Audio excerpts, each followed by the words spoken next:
So you are all joining us as you may be on your IVF journey. Maybe you are about to get started, maybe you have started already, but I'm really hopeful that this session is going to give to you a guide covering lots of different aspects: diet, lifestyle, supplement and mindset, so you can come away with a really clear action plan for your next steps. And we are very lucky to be joined by the wonderful Isabelle, the nutritionist for Zita West. So Isabelle, are you happy just to give an introduction of yourself to everyone? I'm sure maybe a few of you have already spoken to Isabelle as well. Oh, I'm sorry, I've just shocked myself by seeing that rather horrible photo. You look lovely. So my name is Isabelle Aubert, and I'm a nutritionist. I have been working in fertility for almost 20 years now. So I've worked very closely alongside Zita. I've worked with helping to optimize both couples and individuals with natural conception, and both with IVF and other assisted fertility. So and I work I do say I work with both couples, because I do think obviously the man is just as important as the woman. He has a very important role, and in IVF can often be overlooked. So I do like to work very much with couples when I can, and I try and make it doable, sort of easy enough, something that's not scary, something I try and enthuse people. And because people also come with so much potential nutritional baggage, because you can pick up all sorts of things along the way about what should and shouldn't happen. We try and make it, I try and let people understand what's important, what's not important, debunking some myths maybe along the way, and just making the journey a little bit less scary, I think.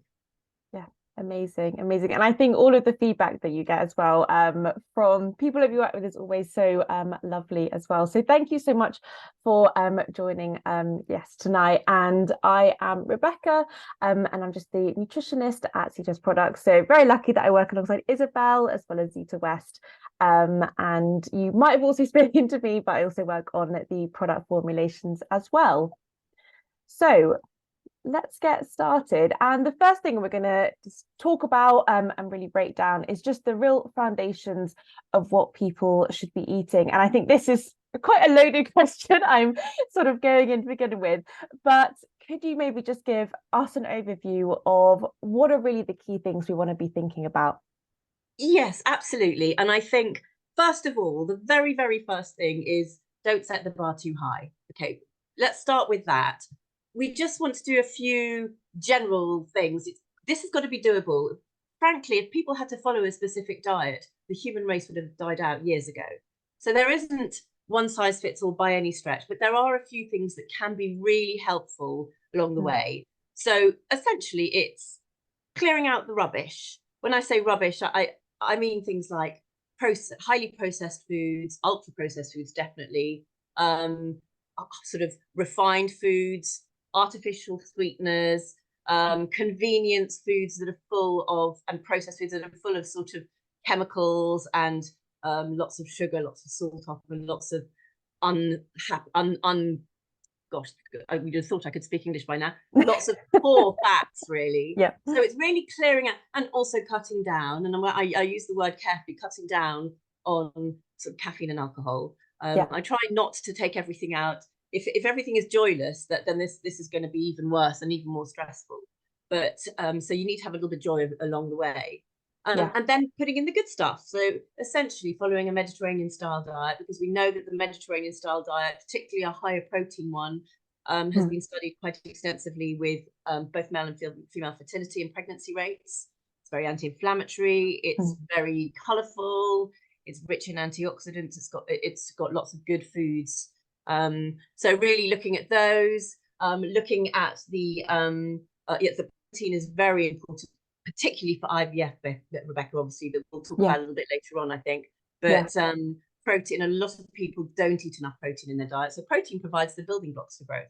So when we're talking eggs and sperm, we're talking protein. So that is really, really important, actually. And whole foods. So as I said, taking away the refined foods, but foods that are as close to their sort of natural state as they possibly can be. So it's quite basic, actually, and it's really very doable, isn't it? Don't you think? Yeah, no, definitely. And I think sometimes people want maybe I don't know, something completely different to what you would normally recommend for just a general balanced diet. I think there's would you say that you're talking about the importance of protein? Is there any sort of thinking just about a normal balanced diet, and then when you're going through IVF, should people be upping their protein? Absolutely. So a higher protein, lower carb, Mediterranean style diet is the sort of basics. If anybody's thinking, right, I'm going to start preparing for fertility, what do I do? That would be really your starting point. And I use the term again, Mediterranean style diet. This can be, but the ethics, if you like, can be used in any cuisine of the world. But it's essentially good amounts of lean protein and whole grains and nuts and seeds and pulses and lots of fruit and veg. So that's the basics. But yes, as you move into IVF, so the aim of an IVF cycle, this is the medication's job. The medication's job is to stimulate your ovaries to mature as many present follicles as possible in a safe environment into eggs. Okay, so normally we'd ovulate with one egg, potentially two, sometimes two, if we get a little bit older, but on the whole, never more than that. So with IVF, I mean, in an ideal world, if you've got a good follicle count, or it can be upwards of 10, 15, 20 eggs. You would never, ever do that in nature. So the medication's job is to get the ovaries working and firing on all cylinders. So these follicles actually start maturing into eggs. Whilst that is happening, we need to feed the eggs. And protein provides their sort of building blocks. So the protein requirements for an IVF cycle are very different to a normal life, but even just normal trying to conceive naturally. No, brilliant. That was really helpful. Really good overview. And I think covered a little bit more on this page, but I think something as well that it's talked about quite a lot, I think, at the moment, is blood sugar. I think people are coming a lot more interested in whether they can measure their blood sugar, how they need to change the way they eat, but how is blood sugar impactful during an IVF process? So all our hormones work in connection with each other. Stress hormones, sex hormones, thyroid hormones, they all work synergistically and will balance the hormonal system. The more efficiently the body works, the better quality everything's going to be. And we're talking mood, energy, cognitive function, etc., but also hormone production and ultimately egg and sperm production. So this overall hormone balance will impact the whole of the way the body works. So from a nutritional perspective, the starting point for hormone balance, and the aim of this obviously is to optimize egg and sperm quality. This is what we're always going back to. But in order to optimize hormonal balance, the starting point for nutritionally is to balance your blood sugar levels. And in order to balance your blood sugar levels, and as you say, Rebecca, so many people nowadays, particularly with the Zoe app, there's all sorts of things out there that people are very, very into, which is great, by the way, because it's really putting the the awareness out there. And actually, sort of just as an aside, I'm seeing so many more people with gestational diabetes these days. I mean, these sort of blood sugar things are an issue. So balancing your blood sugar levels is actually very simple.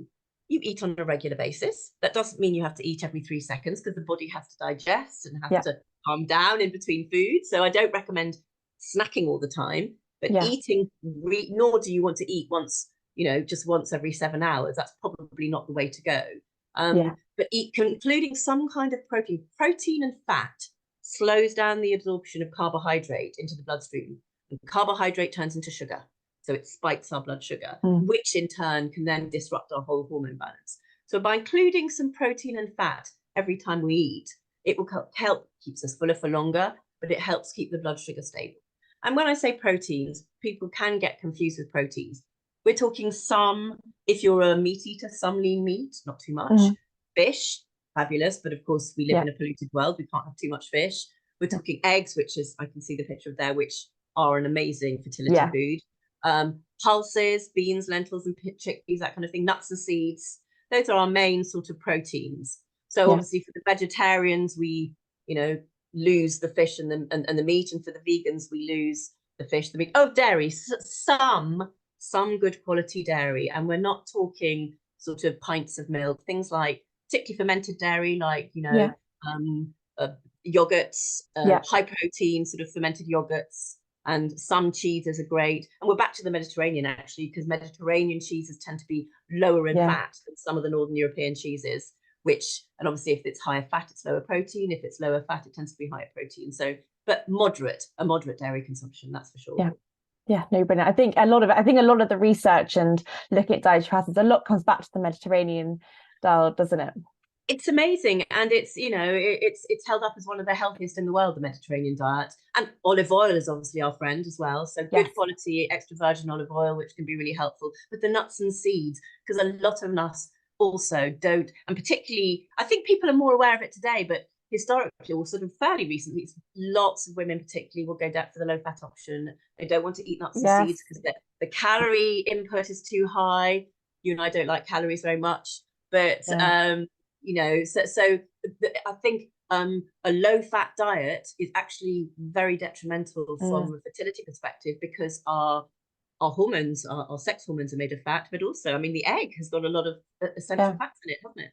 Yeah, no, I think that's a really good point. I think it was, yeah, such a big thing that we should run away from fats and cut all Yes, fats. But now we're slowly coming back and realizing how important they are, and especially for fertility. but good fats. Obviously, we're not talking Good deep fats, fried yes, Mars. yes, Yeah, yes, definitely not.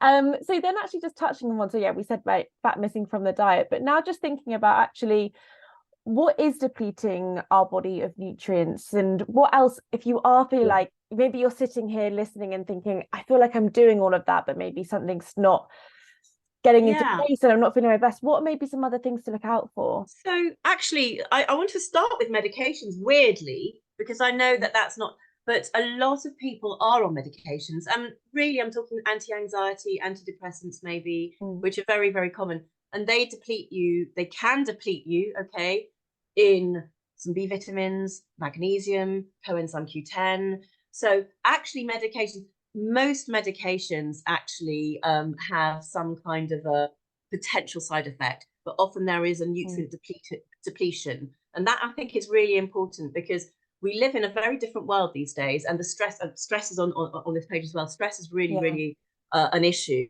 and we can't. Again, I see so many people who go, what can I do about my stress? I have to work. My family is very difficult. You know, all of the, you know, you Yeah. can't get away from your stress. So Yeah. from what we try and do, we look at, which we will talk about a bit later, I think, we Yes. look at Yeah. helping your body manage the way it controls stress, if you like, or manage the way stress affects it, I think. Yeah.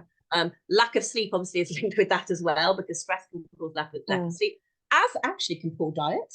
So actually, they're doing much more studies now on diets, not just for fertility, but actually for mood as well. I mean, in Australia, they've been doing it for a while. I read a study today, about, it's an Irish study actually, about uh, um, diet and higher fiber diet, for instance, and its stress management and mood and all that kind of thing. So the way we eat is also very important for that. So we go back actually to the Mediterranean style, whole Yeah. foods, you know, Yeah. it all Plenty of comes fiber. back Yeah. together.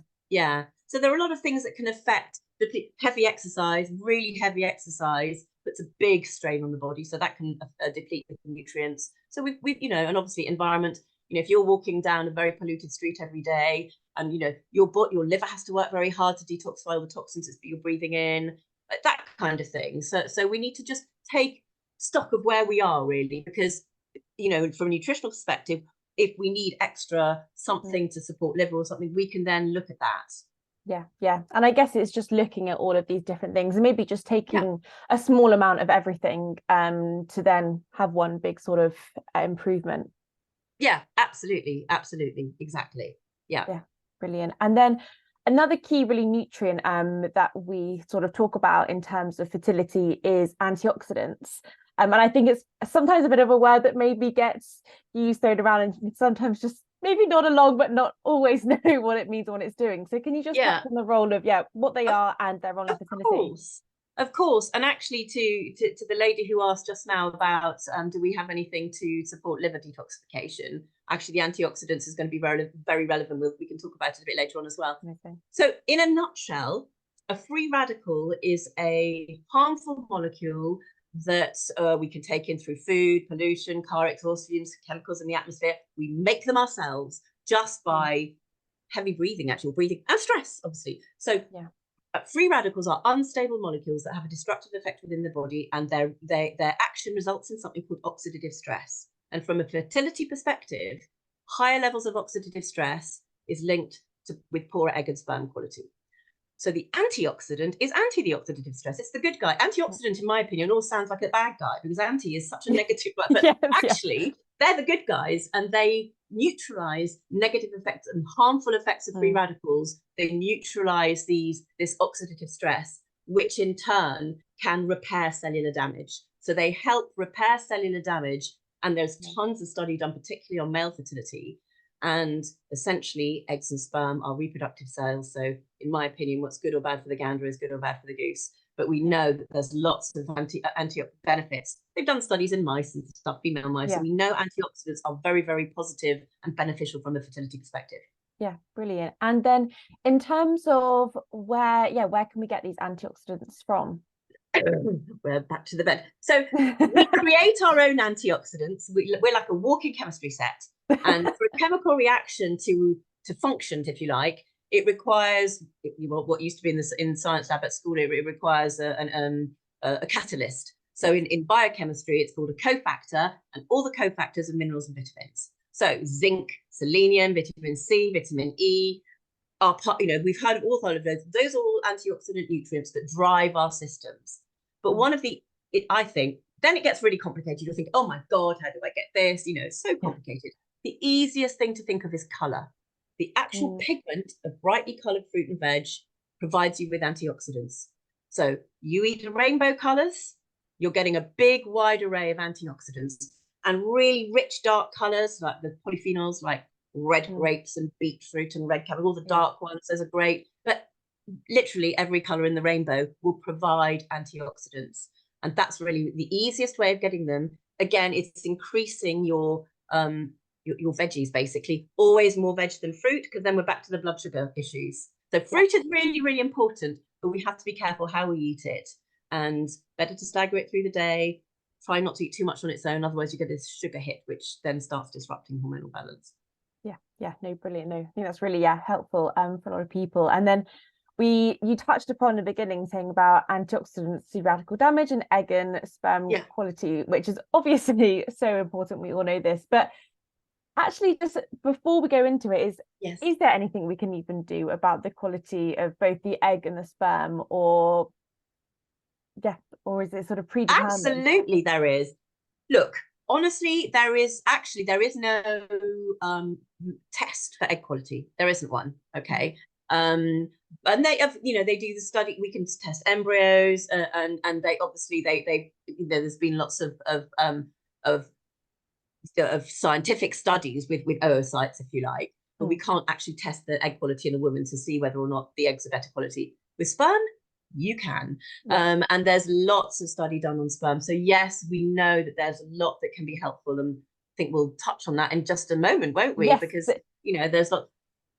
There's absolutely lots that can be done, and there's never a guarantee with anything in life, but there's certainly steps that can be taken. Yeah, perfect. So then maybe just touching on the egg cell, and we have a bit of a diagram here highlighting sort of the key components. So could you maybe just talk us through actually what they're showing us, and then what the egg does need and how we can then nourish it? So essentially, again, this is a lovely picture, and I love, and I always also say to people, this is obviously an egg for an egg. Do eat eggs. It's such a great fertility food. And if you think about it, a chick starts off as a single cell within the egg. Within the egg, it becomes a chick. So very, very rich in nutrients. This is obviously quite fairly basic. It's much more complicated than that. But essentially, eggs and sperm they are casings for strands of DNA. And DNA requires vitamin D, for instance. It requires folate, B12, B6, zinc, selenium. Omega-3, very important for egg formation, for also because the sperm has to be able to enter the egg. And if the actual membrane is too tough, the sperm won't be able to get in. And essential fats like omega-3 are very soft, easy to penetrate, if you like. And in fact, we know from omega-3 that higher levels of omega-3 are linked with higher pregnancy rates, in fact. CoQ10 is there as well. So CoQ10 is part of the energy production process. It's found in every living cell in the body, both plant and animal. And it is it's right in the nucleus of a cell. And since the egg is actually the largest single cell in the female body, CoQ10 becomes very, very important. And as we get older, our own production of CoQ10 does diminish, actually. So CoQ10, particularly for an IVF cycle, is very, very important, I believe.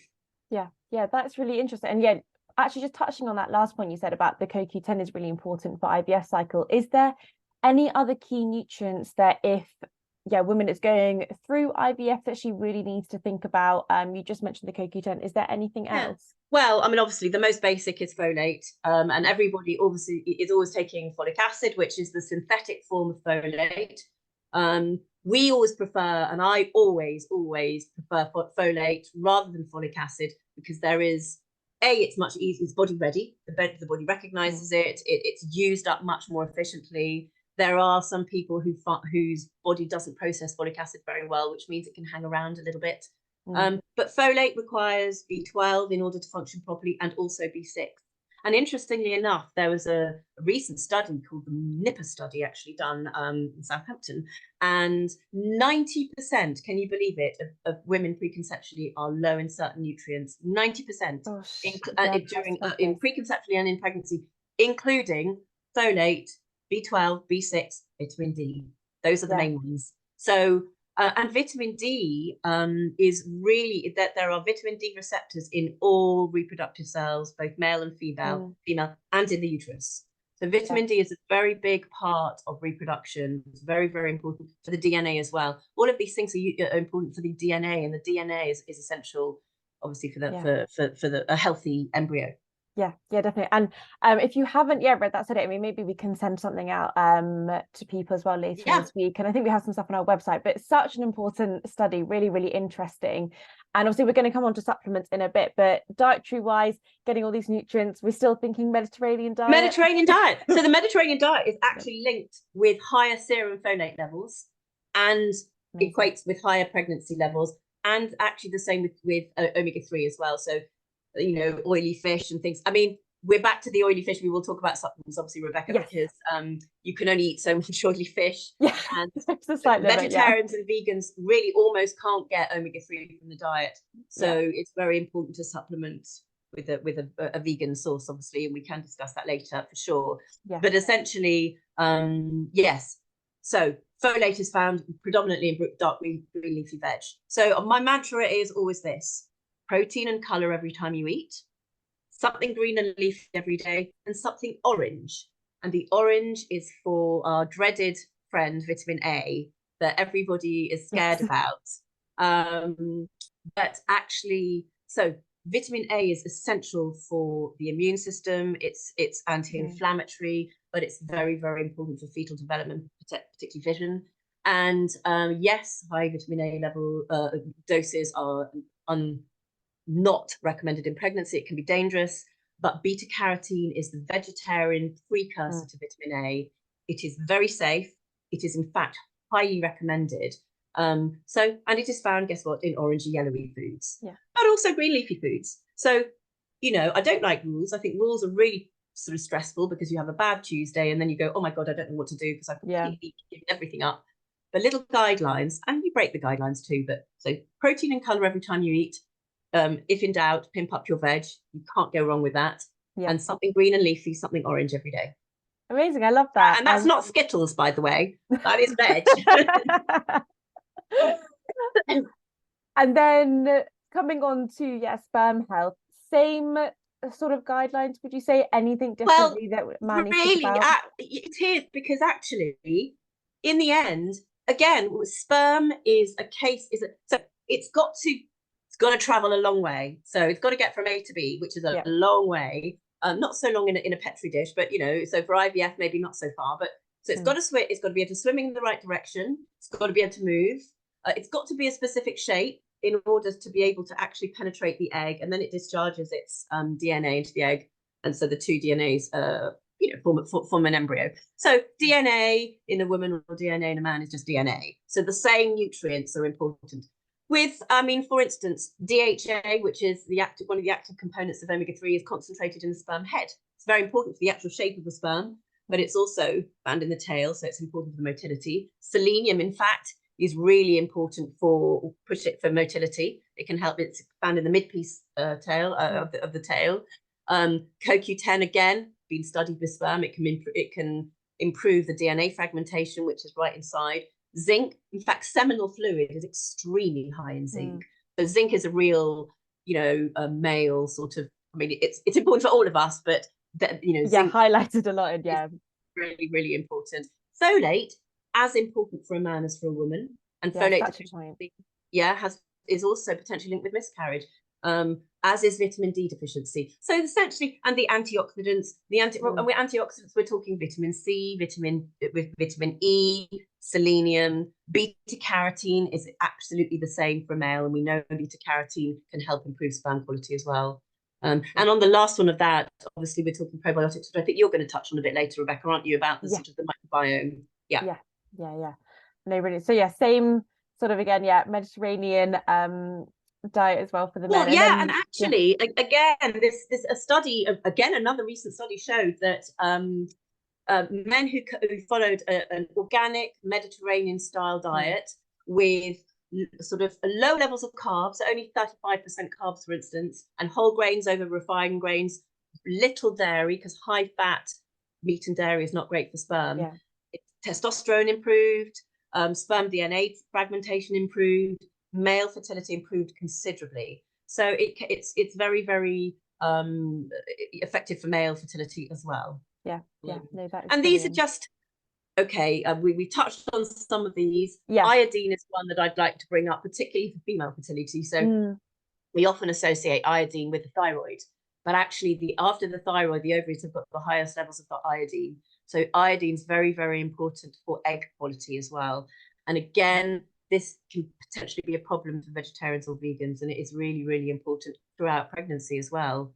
So a lot of people are low in iodine, actually. I was I think, I don't know what age group it was, but I think it was like 80% of women. It might have been postmenopausal women, but I think the study looked at as well, again, looking at the deficiency women. Iodine's a really key one, because the main sources, actually someone was saying that a lot of the main source of iodine is white fish, and we focus so much on oily fish. Then we can forget things like cod and haddock. So then, absolutely. Really, and cod and haddock is great because actually it's less toxic as well. And iodine, actually, so watercress is a great vegan source of iodine.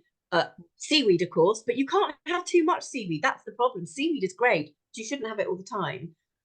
A non-organic dairy is a great source of iodine. And the reason it's non-organic is what they're fed. But again, we don't really recommend too much non-organic and not too much. We're slightly stuck between a rock and a hard place sometimes. No, it is. It's really, really tricky, which is why, I mean, and we'll come on to it later, but supplements then do play a role. Well, I think there is the balancing act, of both. And I think we always say start with diet. Always, But there are then some key nutrients that definitely supplement. Completely. No, I agree with you. And I think particularly when you're going for an IVF cycle, your body is being asked to do something magnificent and that it would never do in nature. And so it's an exaggeration. Your protein intake is an exaggeration. I always say even exaggerate your veg, but certainly, it's not all about the protein. It's also about the strands of DNA, and not just one egg, but several. So actually, really, because we can't be sure of everything we get through our food, this is where supplements become, in my opinion, you're going to be putting your body through and your wallet through an IVF cycle, then I think it's really worth, sort of doing as much as you can. Within reason. But actually then coming, this takes us on to the next slide actually really nicely, because let's think about, so obviously you've talked about all the different sort of dietary changes, maybe I know supplements will come on to lifestyle, but actually when should someone start this? When should they plan this if they know they have IVF coming up? So as I say, eggs take roughly 3 months to mature, and sperm takes a little bit less, actually, 2.5 months maybe, but to mature. That doesn't mean that changes can't be seen before that time. And when some people find also that too long is like, oh my God, we've got all this, my head's going to explode. But don't forget that, particularly with an IVF cycle as well, people sort of think, right, it's 3 months before I start IVF. Actually, when you start IVF, I mean, depending on which protocol you're going to be on, but if you're going to down-regulate, you're going to shut yourself down, then you start yourself up again, if you like. So actually, from the starting point, often you've got 4 weeks, really, before egg collection, depending on which. So really it's egg and sperm collection, which is what we're looking at. That's the maturation time. You don't necessarily, because also a lot of people also say to me, do I stop my supplements when I start to stimulate? Absolutely not. That is the key time to take them. But it's really important to carry on. So it makes life a bit easier, because when people have sort of are ready for IVF, they're ready for IVF sometimes, and they don't always have the, you know, they don't want to spend another 3 or 4 months waiting, because it's too much. But it's actually, we're looking at, I'd say ideally 3 months, 2.5 to 3 months to egg and sperm collection is a really great, and it's generally very doable. And for people who are a bit resistant, you know, I really don't want to generalize, but, you know, sometimes the male partner can be a little bit resistant. Using a, you know, having a reasonably short-term project can be really, really helpful. And actually, you know, a lot of studies, funnily enough, are done on less than that, because you don't get the compliance. So a lot of studies are done on 6.5, 8 weeks, something like that. So it's amazing what difference you can make. No, brilliant. And we've got a really good question come in. Someone's just asked, how about if you're going to have donor eggs? So if you're going to have donor eggs, then the man, then what we look, well, from an IVF perspective, then obviously the sperm, we need to really look at sperm health, obviously, because the sperm is being used. And from the female perspective, it's looking at the uterine environment. So vitamin D is super important. You know, they've actually done studies with donor eggs, whereby women, or recipients, if you like, who are higher in vitamin D were more likely to get pregnant. And again, people always think, all right, I've got to take the vitamin D for my eggs. It doesn't stop there. It's really, really important. And again, the antioxidants, we're going to talk about the microbiome as well, the uterine environment. And again, it's keeping inflammation down. It's blood flow. It's focusing on blood flow. And again, the moment that embryo embeds, you know, you are treated as if you're pregnant. If you have good nutrient stores, your baby's going to have a lovely smorgasbord to eat. You know, you might be sick as a dog, but your baby will be eating fabulously. So it is actually very important to prepare. It's not as intense, I'll be honest with you. For the female with donor eggs, it's not as intense, because you don't need to be really working on that egg quality. You don't need all that protein. No, that is really helpful. And I think it probably was you I was talking to about this, actually, but we were saying about when you are pregnant and you can feeling really rough, and you can then get a bit worried about, oh god, maybe my diet has sort of changed. But actually, it's not the nutrients you're having at that time, it's sort of the nutrient reserve your body's built up, which I thought was a really nice way and a nice thing to look at. Exactly that. Oh gosh, people get so stressed, because quite understandably, you've put yourself through, you've done the very best you can, you've been eating beautifully, and suddenly all you can eat is baked potatoes and Pop-Tarts, and you're going, what the hell am I going to do? I've literally had people crying down the phone at me. Don't worry, it doesn't matter. You will actually always find more than baked potatoes and Pop-Tarts. There's always something else there as well. But the main things, the very common things to go off are veg and protein, actually, ironically.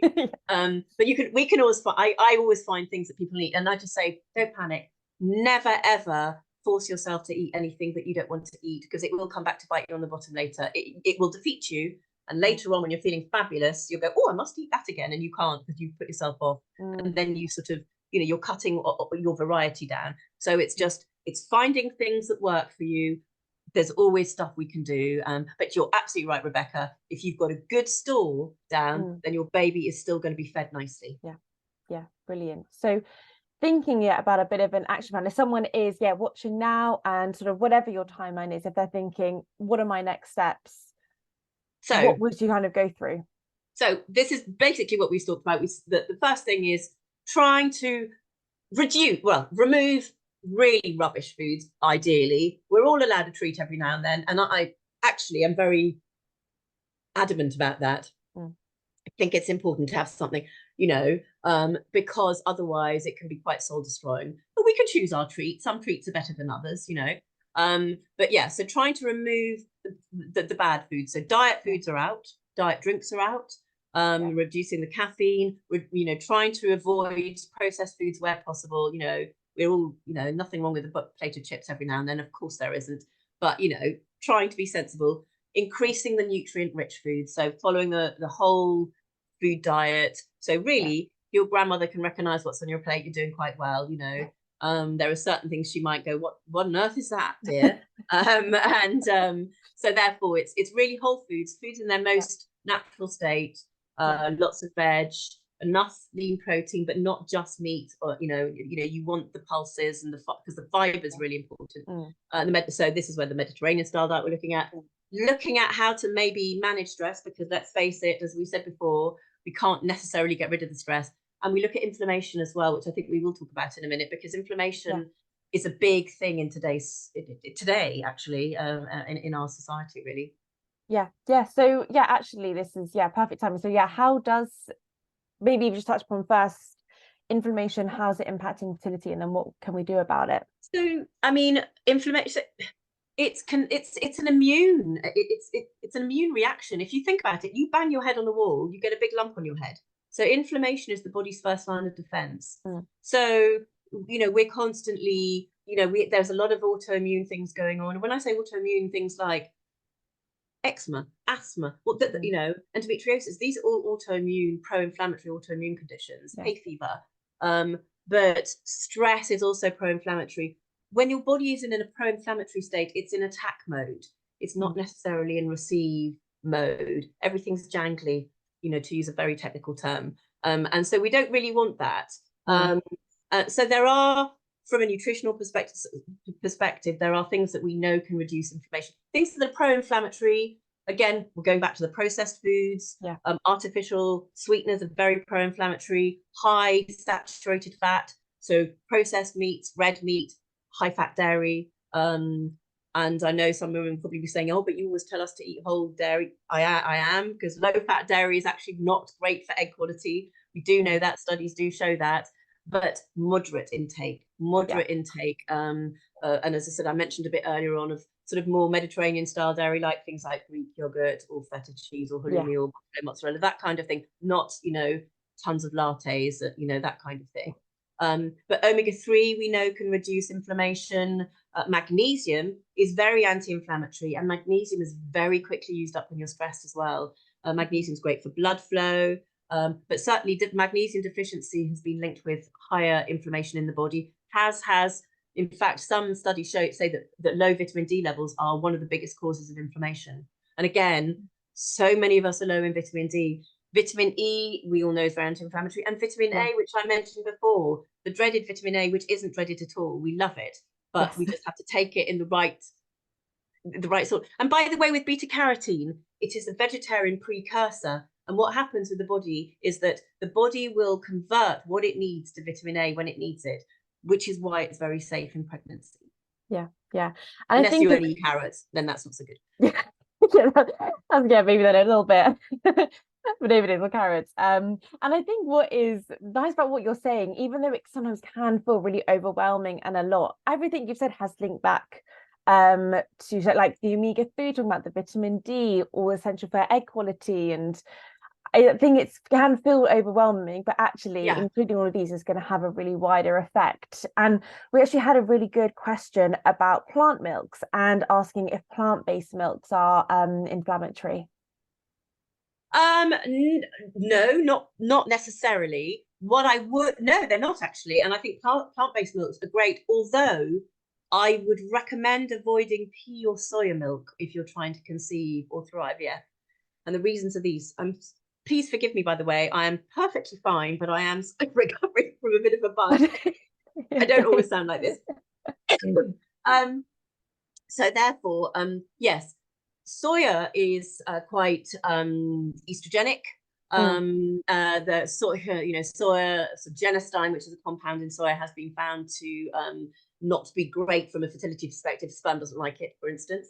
And with peas, the reason I say it, and I feel very bad because they get a bit of a bad press with me, and I can't say this from any medical sort of stance really, but sort of back in the 50s, peas were studied as contraceptives. They contain a compound called enzylohydroquinone that has contraceptive properties, and honestly, it was a rubbish contraceptive, to be fair. But the point being, it does have some contraceptive potential, and so it's fine to eat some peas, but there are lots of other types of plant milk. So almond milk, well, almonds are rich in magnesium and calcium and B vitamin. Almond milk, cashew milk, things like that, coconut milk. oat milk is great actually as well. So those I would say are not pro-inflammatory.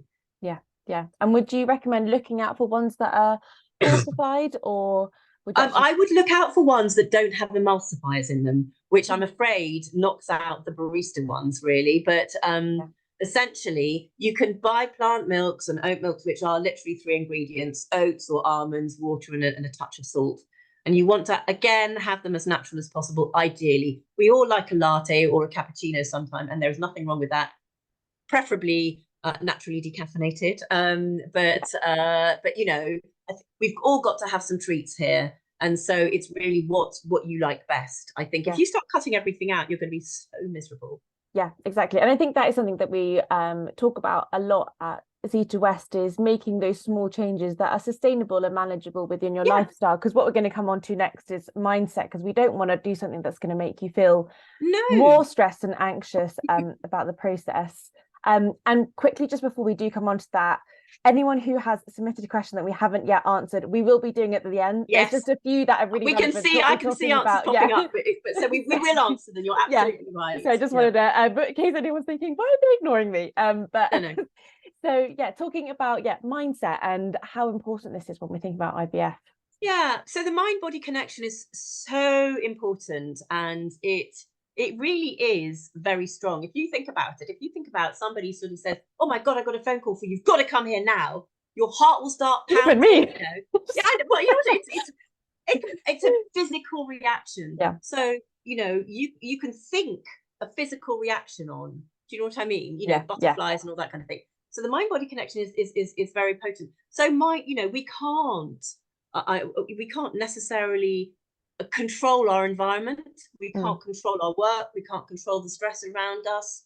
So it is just finding ways that you can deal with it, you know. So it is very much, you know, yes, some people sort of do yoga, Pilates, they do exercise, and we'll talk about exercise, which is, a very big part of the mind-body connection, actually. It is, you know, breathing, it's watching silly film. I mean, it's laughing, it's doing all sorts of other things as well, actually. It's listening to music. I mean, listening to music has been proven to lower cortisol. It can be really, really helpful. Probably not AC/DC. I don't mind a bit of AC/DC, actually. But anyway, but actually the point being is that being sensible about it. Actually, Mozart apparently wrote in a specific way. So if music is played how he wrote it, very calming, but that's another story. So it's finding ways that work for you. It's having baths with Epsom salts and lavender oil and listening to music. It's, you know, it's doing tapestry or crochet or whatever works. It doesn't really matter, but something that is listening to podcasts, cooking. Some people find cooking, just chopping up a veg, to be really calming.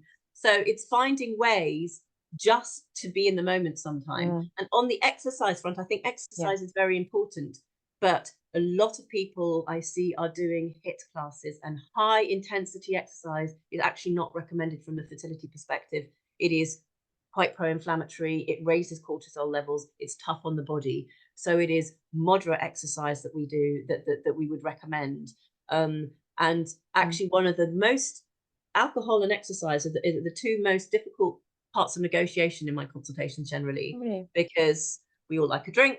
But also with the exercise front, a lot of people do exercise quite understandably for their mental health. And we have to find a happy medium. And going through an IVF cycle as well, when you are actually going through your stimulation, you are recommended not to exercise. You can walk, you can do gentle stuff, because you don't want to be jumping up and down when your eggs are trying to develop, nor do you want to be directing the blood flow to your extremities and not into your center. But what you don't want to do is do all this exercise, and then the day before you start stimulating, you stop dead, because your body's not going to thank you for it. Your body will go, what the hell are you doing? Or why aren't we going out for a run today? So it's really very much tapering things out. It's for a relatively short time out of your life. Yeah. And it is doable. Yeah. No, that was really, really helpful. And then just coming on, we've obviously mentioned supplements a few times today. So we're just going to cover a few key ones to maybe consider if you are thinking about adding supplements in. So you mentioned CoQ10 energy for both egg and sperm. Yes, over-exercising for men is too bad. I saw that, and I will answer it right now. Yes, absolutely, exactly the same thing, because the testicles hang outside for a reason. They're meant to be cooler. If they're being flapped around and very, very hot, it's not so good. It heats it up. And again, you raise your cortisol level, there's inflammation. So that actually goes for male fertility as well. Sorry, right. No, don't apologize. That was a really good question. Thanks for answering. So CoQ10 is really, as I say, it's a potent antioxidant. I mean, I would be recommending CoQ10. It's an antioxidant, so it helps protect a cell from cellular damage. That's great. So it has been studied quite extensively alongside IVF. For women, this is as well. Of course, it's been studied with men. And yes, it's great for sperm quality. And actually, a higher intake of CoQ10 is even better and can improve DNA, sperm DNA fragmentation and all sorts of things. But for the female, if we think that egg quality isn't great, or as we're getting a little bit older, particularly maybe over 35 and into our late 30s, early 40s, CoQ10 acts as a potent antioxidant. But for anybody going through IVF, I would recommend CoQ10 for its energy,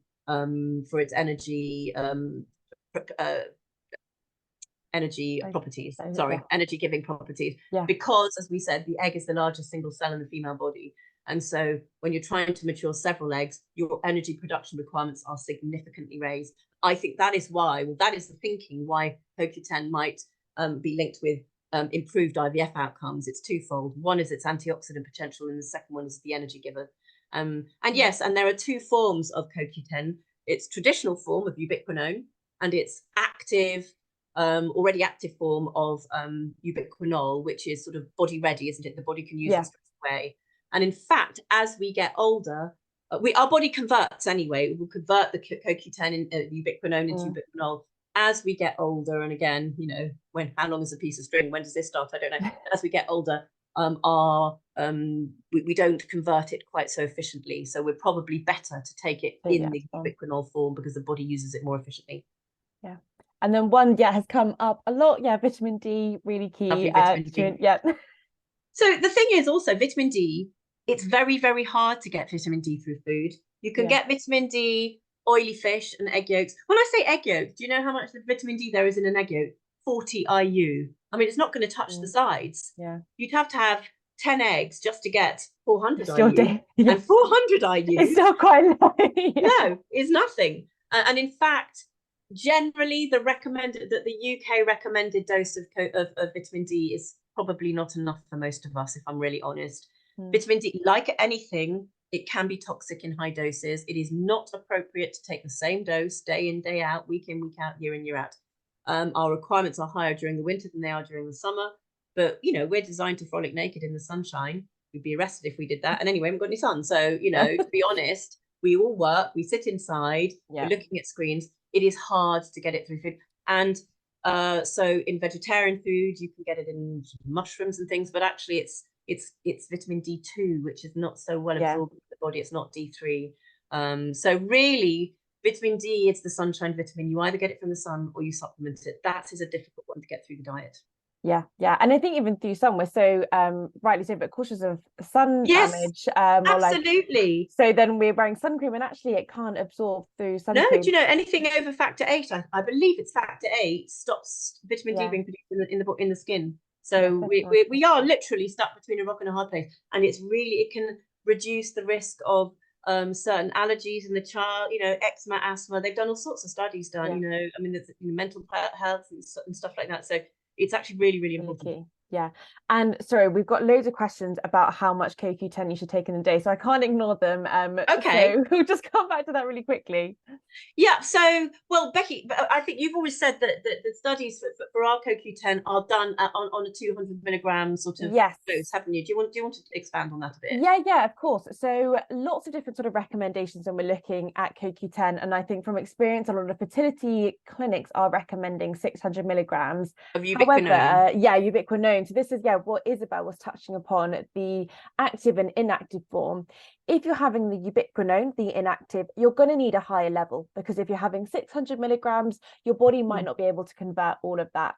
However, the form that we use, the active form of ubiquinol, So 100%, it's the active form. Your body is going to be able to absorb nearly all of that 200 milligrams. Yeah. And all of the studies looking at, so it's a special form which we use called Kanika, and all of the studies are looking at 200 milligrams. So that is what we do recommend for our supplement. And you are taking more, just be really worried. Have a note of when you started, how you're feeling, because like we were talking, it is the energy production. If you do get too much, I know that some women can get a little bit jittery from it. Can't sleep. Can't sleep. It can, which then comes back to talking about nutrients. So just be mindful of what form it is. And so like I said, the one that we have, we recommend the 200 milligrams. Yeah, absolutely. I mean, potentially, you know, I sometimes say during your stimulation, you could go up to 300, maybe 3 a day. You probably don't need much more than that, but some people can't tolerate it. Yeah, you're right. It's again, I mean, I've known of clinics who've recommended 1,000 milligrams of CoQ10 a day. I mean, it's the thing is, you can, as you said as well, there's only so much that your body can process at one time. And if you get, and you can buy, I think, 1,000 milligram capsules, well, I think that's, your body would struggle to sort of do much with that. No, definitely. So sometimes less is more. Yes, sorry, we are coming up to 9, so we will try and rush these kind of last. I know. Well, we can talk about this all evening, but we won't keep it for too long. So we'll just quickly just go through these last supplements. So NAC is a recent one, but I think one that you really encourage the use of. I love NAC. It smells horrible, everybody, and it's absolutely, it smells sulfurous. It doesn't repeat on you, actually. No. It's perfect for, but it's actually an amino acid, and it is a potent antioxidant. So it's great for both egg and sperm quality. Yes, it's been studied with sperm DNA fragmentation as well. But so I often recommend it anyway for egg quality, but it's been studied with recurrent miscarriage, in fact. And the thinking is that because it reduces oxidative stress and it's anti-inflammatory, it is thought to maybe help reduce the risk of miscarriage. But particularly with polycystic ovaries and endometriosis, it's really beneficial. So it's been studied. It can reduce in polycystic ovaries. It works alongside inositol actually, but it can help with with insulin sensitivity. It can help normalize ovarian function. It can reduce free testosterone levels. And with endometriosis, it's great for pain relief. Again, it's anti-inflammatory because there's so much inflammation going on with endometriosis. So it's really good actually, and it's very it's safe in pregnancy. I mean, they sort of study it up to 20 weeks anyway, particularly. But it's a great nutrient actually. It's got lots of benefits. Brilliant. And then another one, PCOS, inositol and folate. So inositol, myo-inositol, which is actually kind of sugar, in fact, but this can be really helpful. Again, it normalizes ovarian function, and it can regulate menstrual cycles, and you know, lots of women find that within 2 or 3 months of taking it, their cycles, which were erratic, can start becoming a bit more regular, which means that it's easier to work out whether you're ovulating. Again, it's great for the liver as well, actually. Somebody did ask before, didn't you, about the liver? It's great for liver support, as is NAC. That's maybe something I should have said before. Great for liver detoxification. But it's also very good for reducing testosterone levels. And it's rich in the follicular fluid, so it's great for egg maturation. So I actually often recommend it even for women who don't suffer from PCOS. If they're going through IVF particularly, and they're a bit older, it may be helpful for egg quality. It has been linked with higher pregnancy rates. Brilliant. And so we have spoken about sort of the 3 months sort of prior to IVF, and that sort of preparing your body, and then actually just thinking about transfer. Anything that we need to be thinking about during this time? Any key areas of focus? So for transfer, obviously, the high protein can be diminished a bit. You still need a certain amount of protein because you need protein to build up your uterine lining. So again, it's still following the same ethos, the Mediterranean style diet, the anti-inflammatory, really focusing on blood flow as well. And actually, so a diet higher in whole grains has been found to improve implantation. So a higher fiber diet is really important. So whole grains, using pulses and veg. Vitamin E is very important for implantation. So I often recommend, walnuts and almonds and avocados, things like that. Beta carotene, well, back to the lovely beta carotene, very important for implantation, as is folate. Selenium, very important for implantation, can be achieved by a couple of Brazil nuts a day. And actually, cashew nuts are rich in selenium. Magnesium is also, it's great for blood flow. It's anti-inflammatory. It's very important also for implantation. So magnesium is key as well, as is vitamin D that we discussed as well. So yeah, it's really looking at sort of, and the uterine and the vaginal microbiome, which I think you're going to touch on, Becky. Yes, yeah. I will, touch on that. And so in terms of diet, no sort of changes still we're thinking about? No, I mean, everybody wants to change things in the 2 week wait. From an IVF cycle to implantation, the main difference is you don't need so much protein. Everything else remains the same. Once you've had an embryo transferred, obviously you're not going to go on a sushi fest. Ideally, you're going to avoid the foods that might not be recommended in pregnancy, that that may be dangerous, that may be linked with food poisoning and that kind of thing. And keep the inflammation down. There is no specific food that, there are foods out there that people will sort of ask me about, but there's no medical evidence for a lot of food, really. So to be honest, I think it's just doing what you can to get through the 2 week wait. 2 week wait's toughie. Yeah. And then, we'll just quickly touch out on the vaginal microbiome, because this is, something that we do maybe think about a little bit more when we're thinking about the transfer. Key nutrients. So the vaginal microbiome, so it's the specific bacteria that you have in your vaginal and endometrium. And a lot of studies now are looking at a key bacteria called lactobacillus, particularly during IVF. So lactobacillus, really important. It keeps the environment acidic, deters pathogens. So sort of when we're thinking day to day, this is reducing vaginal infections, things like UTIs, bacterial vaginosis. But we also know now that this can be a key indicator of actually success rates in transfer. So lactobacillus are really key bacteria, and then actually nutrients as well. And there's been some really interesting studies looking at bacterial vaginosis, but that is, we know, from a low level of lactobacillus, which again links back to fertility, and low levels of folate, vitamin A, the beta carotene, and calcium. So it all comes back to the same sources that Isabelle's been talking about. And NAC. And NAC, yes, also works really well together about, again, preparing that endometrium environment.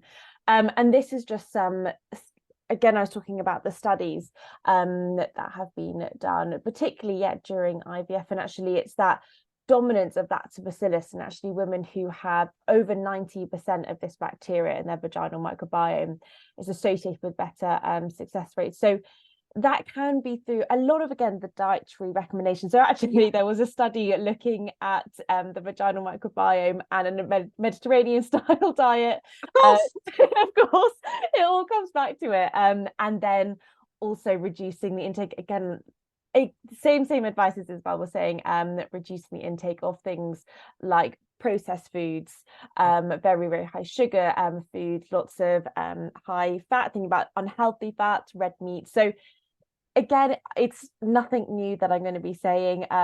Fermented foods, so we talk about things like yogurt, live yogurt, really good source of bacteria. So also really beneficial when we're thinking about preparing your body.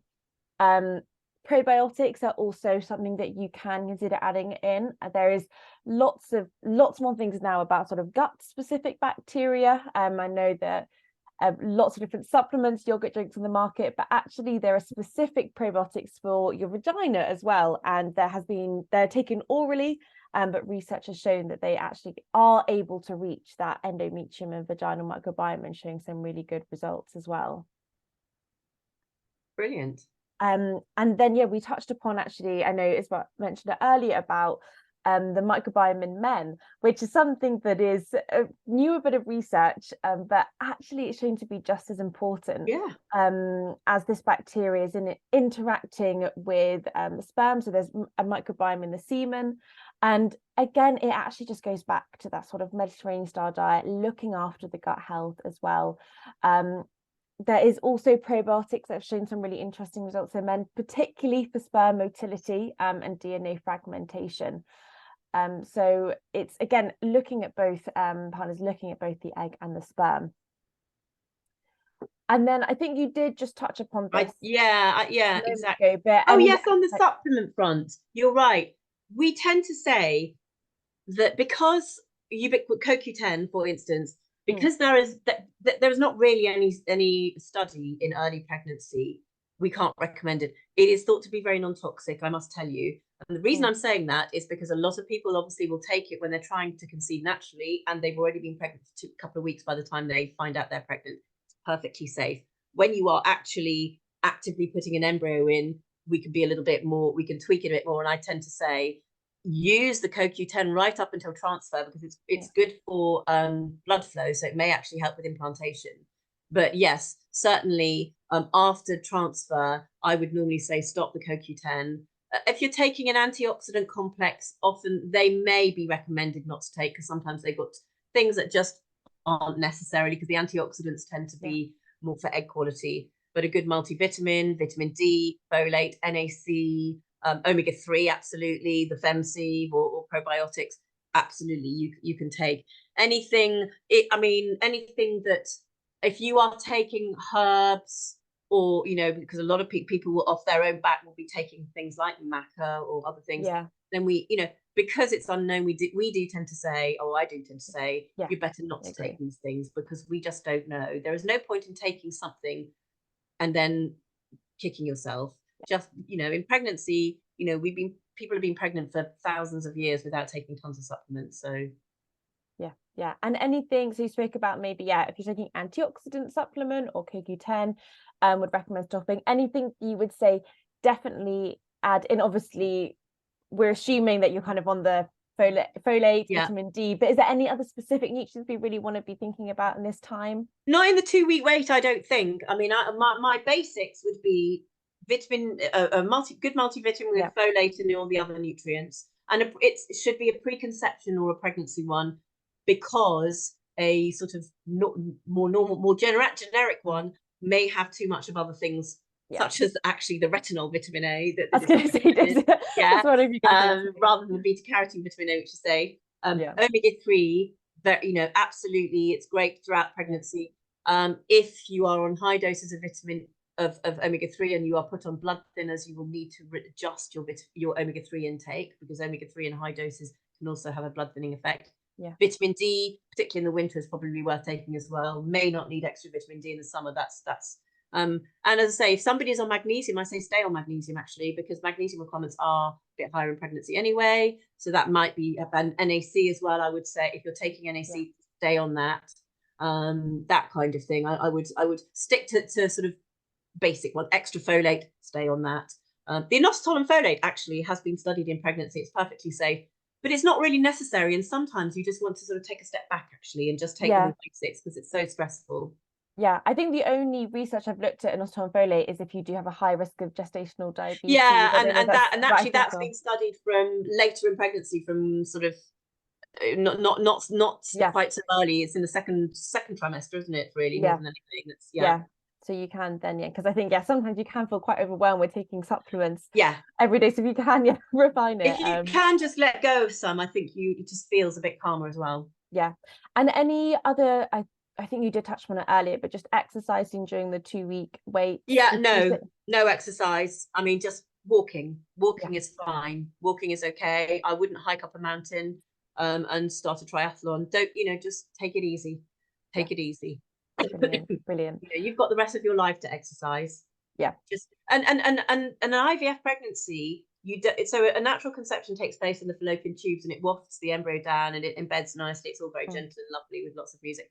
Well, with an IVF pregnancy, it comes in from the outside, up it goes. It's a bit stark. So it takes a few days for the embryo to embed. It doesn't implant straight away. So those first few days, just be calm. Be calm. Don't start spring cleaning your house, or going shopping. And do you know what I mean? I think it's taking it easy.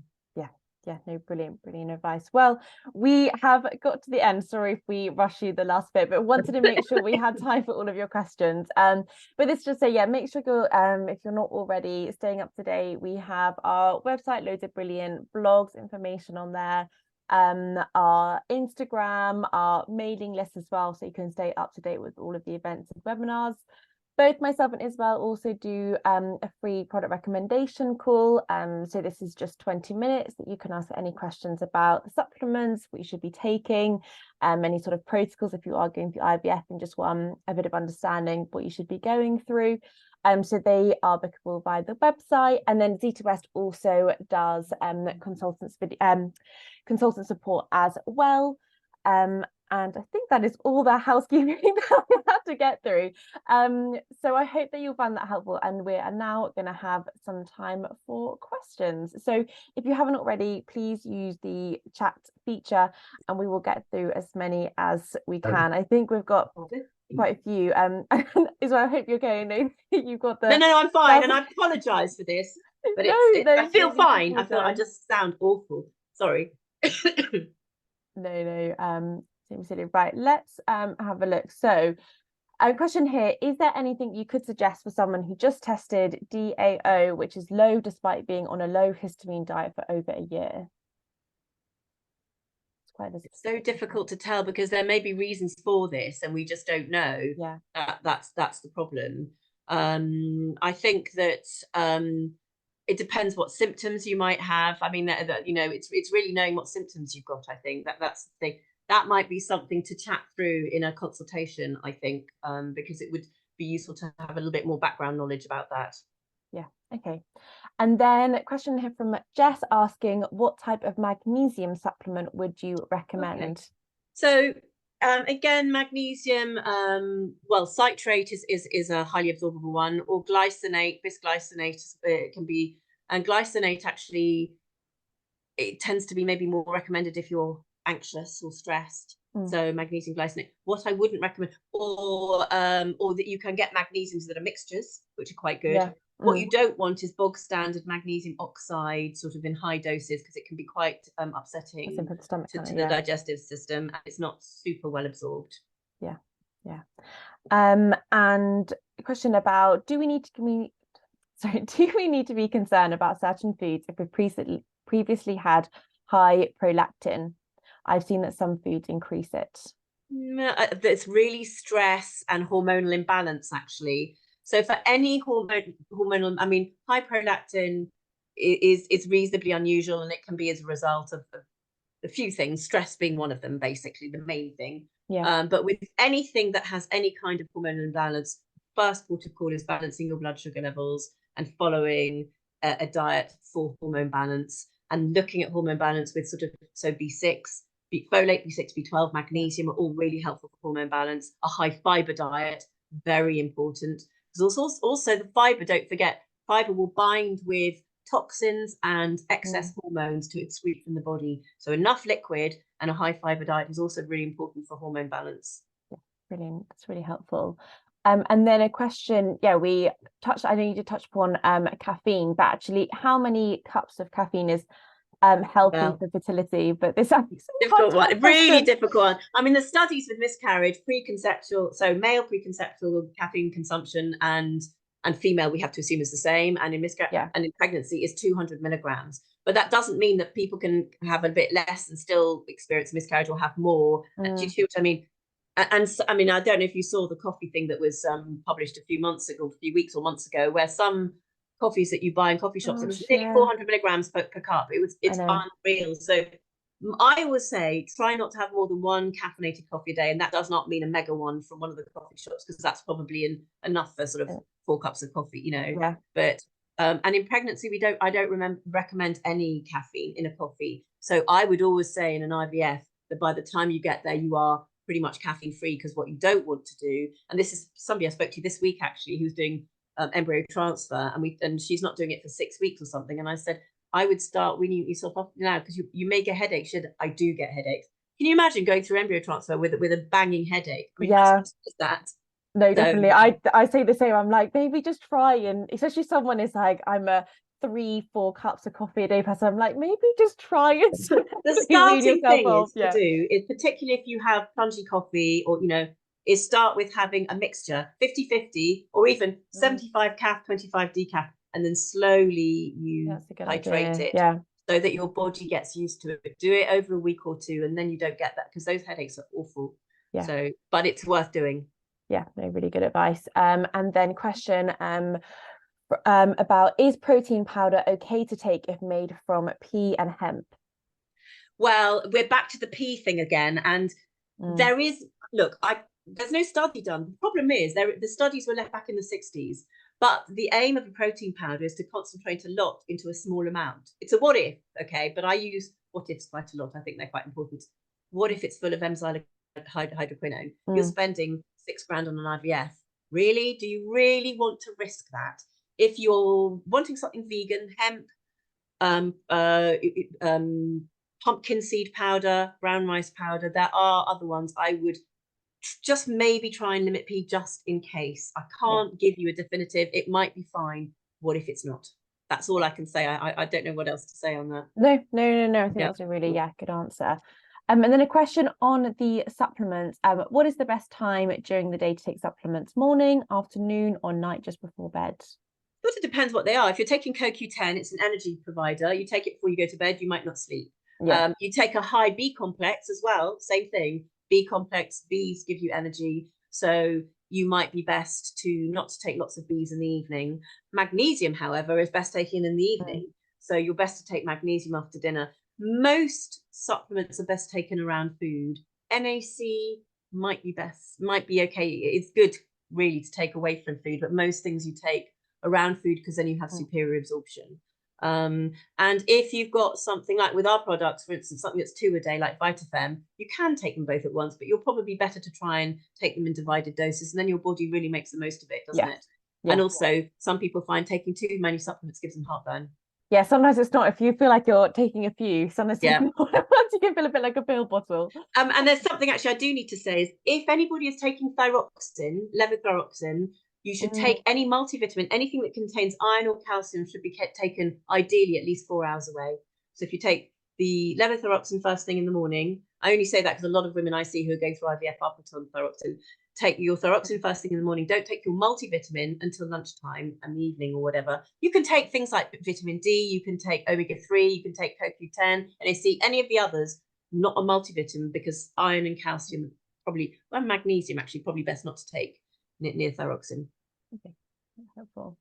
And then question about natural killer cells. Is there anything recommended to treat natural killer cells, or can this not be treated? Yes, well, obviously there's the medical treatments. It's slightly controversial. That's an IVF sort of clinics for that. From a nutritional perspective, yes, there is actually. So your gut is your largest immune organ. So looking at gut health is really important. Taking some great probiotics. So that we could take it as long as, if you're taking the FemC, you can take a gut probiotic at the same time, but you want a good quality probiotic specifically for the gut. High doses of omega-3, particularly a mixture of EPA and DHA, can reduce natural killer cell activity. Vitamin D is important. So again, it's looking at, well, again, it's when the immune system is in a proactive state, it's in a pro-inflammatory state, it's reducing inflammation. I might recommend that you look at dairy and gluten, which can be pro-inflammatory, and so therefore it's reducing inflammatory foods. But the answer is yes, you can. Things like turmeric, you know, things like that. Although turmeric, you've got to be a little bit careful. There has been a study done that high levels of turmeric can thin the endometrial lining. I mean, it's one of those things we don't know. So you've got to be a bit careful, but there are things that we can do certainly to help. And I've found probiotics and omega-3 and vitamin D and things like that can be really useful actually, and they can help reduce natural killer cell activity. No guarantee, you know, we aren't doctors here at all, but there are things potentially can be done, but it's looking at the body's immunity as a whole, remodulating it. And then someone asked actually about certain teas. Any teas to be careful of? They said they like peppermint and nettle and chamomile, but not sure if they're okay going through IVF. Nettle is fab. I'm always recommending nettle tea. It's great for blood flow. It's very rich in iron. Any teas are fine. in the lead up to embryo transfer, you can pretty much drink anything you like. So herbal teas like that, there is no caffeine, there are no tannins, it's great. Yeah.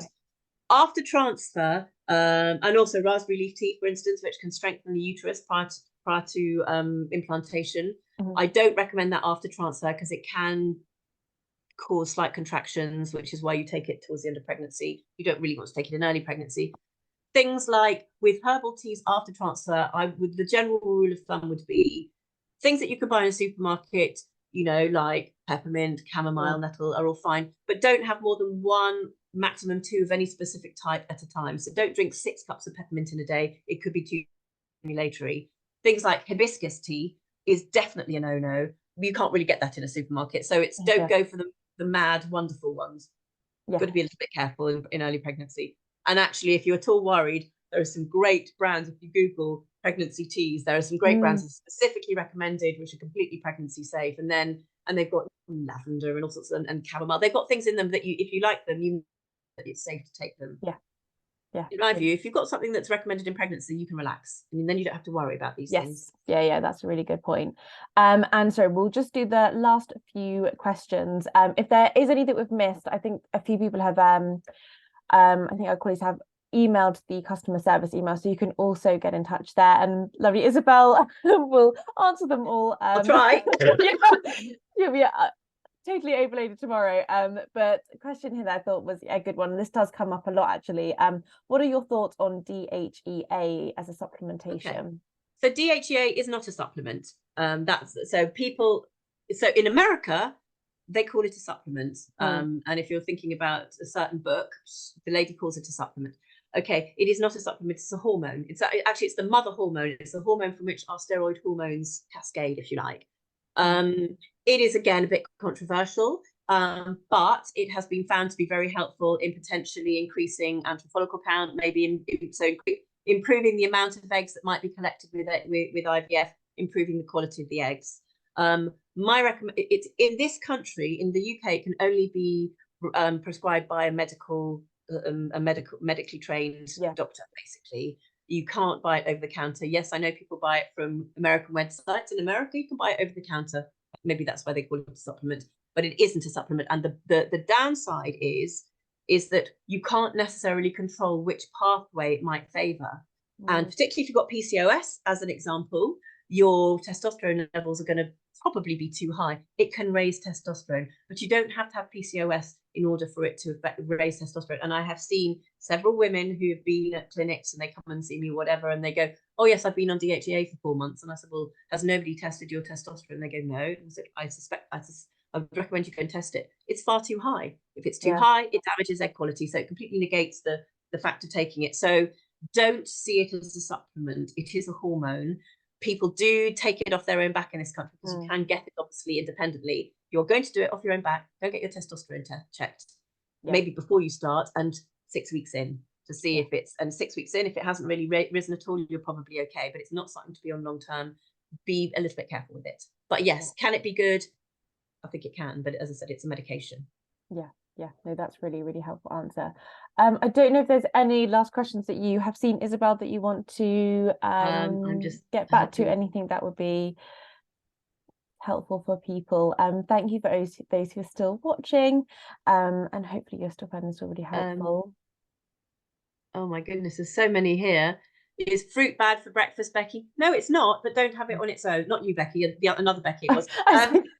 No, it's not, but don't have it on its own. It's a sugar hit. And this is where people make mistakes of, oh, I'm really healthy, I'll have a smoothie for breakfast.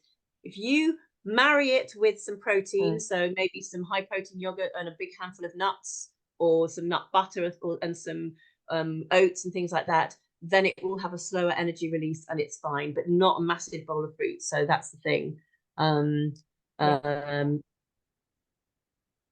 I'm just seeing about CoQ10. Yes, people. There's a lady said that she had some pains.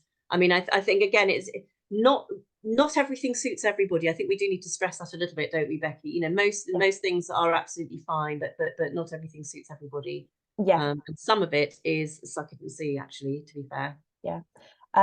Question here, actually thought was quite good. What are the optimal levels of vitamin D? Because I think we've mentioned it quite a lot tonight. Okay. So studies show that if both male and female have a level of over 75 and nanomoles a litre, and there are two methods, by the way, of taking vitamin D. In this country, it's nmoles per litre. In Europe, it's generally ng per mil, and it's you times the European one by 2.5 to get the UK one. So I often see people and they go, oh my God, my vitamin D is only 30. It's so low. Actually, it's taken a different way. So it depends what it's taken it. But over 75, it's linked with higher chance of IVF success. Personally, I think that's your baseline. I would prefer to see it, say, maybe around between 100 and 130, maybe something like that. Pregnancy, it needs to be a little bit higher, than maybe around 115, 120. So between 100 and 130 is perfect, in my opinion, because you can have too high vitamin D as well. Yeah, really helpful. Right, I think unless as well there's anything else that you answer, I will let you. I mean, I know there are tons of questions, and as you say, Becky, you know, if you want to email us, it might be easier to answer some questions in an email. It's very difficult. Also difficult to answer questions sometimes with no context behind them. So we need to sometimes have a little bit of context, which makes the question easier to answer. Yeah, no, agree. So yeah, I think we colleagues have left some information on the chat. So yeah, you can email. There you go. As if by magic it's just sent through. So there's our customer service email.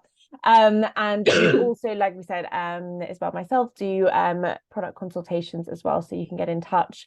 But thank you so much to everyone who joined us. I really hope you found the session valuable. Isabelle, thank you so much for sharing all of your knowledge. I think I would just do this just one-on-one anyway. I had a great time talking with you. It was wonderful. Especially with your with a bit of a I'm so sorry, everybody. No, don't apologize. I don't. It's not really coming through on the audio, so you're all good. But yeah, thank you so much, everyone. And yeah, do stay up to date with everything that's going on, and any queries, do let us know. And you will be getting sent the recording if anyone wants to watch it back as well. But yeah, thank you everyone so much, and enjoy the rest of your evening. Thanks, Isabelle. Bye. Bye. Bye.